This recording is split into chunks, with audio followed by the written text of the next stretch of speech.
Hello, and welcome to my passion project entitled The Physics of S.H.I.E.L.D.'s Globemaster. Please don't get confused by this title, for this is about an aircraft, not about the Earth.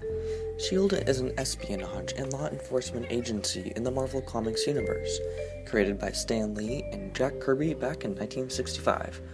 S.H.I.E.L.D. stands for Strategic Homeland Intervention, Enforcement, and Logistics Division, and they often deal with paranormal and superhuman threats.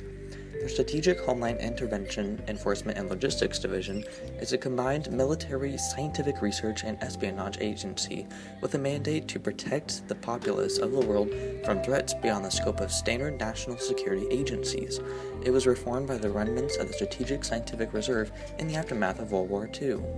Anyway, you can see that the standard C-17 Globemaster III carries four Pratt & Whitney F-117 PW100 turbofan engines, and they have a length of 174 feet and a wingspan of 170 feet.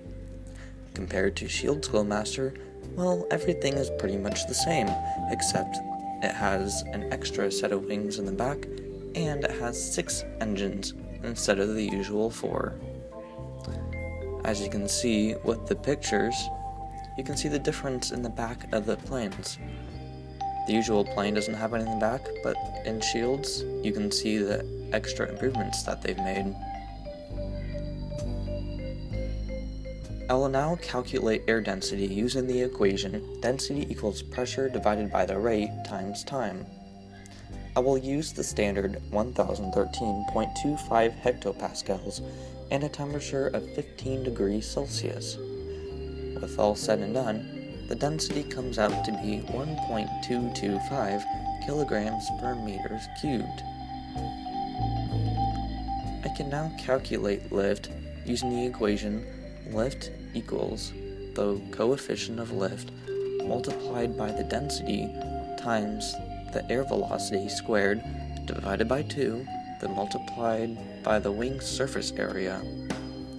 Using the numbers we calculated before and the wing surface area of 353 meters cubed and an air velocity of over 600 meters per second, I calculated the lift to be around 76,707 newtons.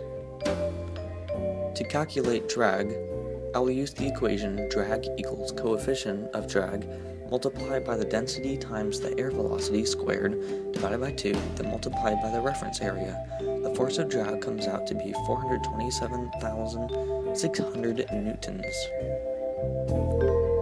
I will now draw a force diagram showing the different forces in play with the aircraft flying pretty much straight and level.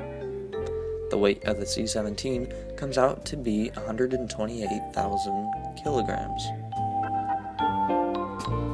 You can see all the force arrows I have listed. But what is this compared to the S.H.I.E.L.D.'s Globemaster? Well, it will have a greater top speed, greater lift, but it will also be inefficient due to the downwash produced from the first set of wings onto the second set of wings, not to mention the heat and the jet blast from the first set of engines.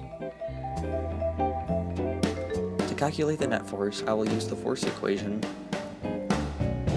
and inputting all the forces in the x direction, I can calculate the force to be around 292,400 newtons in the left direction.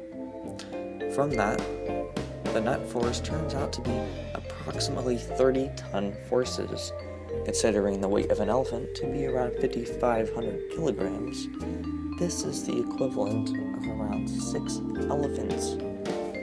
6 elephants. A force, that is. Why did I mention elephants? Because if I didn't, well, all of this would just be your elephant.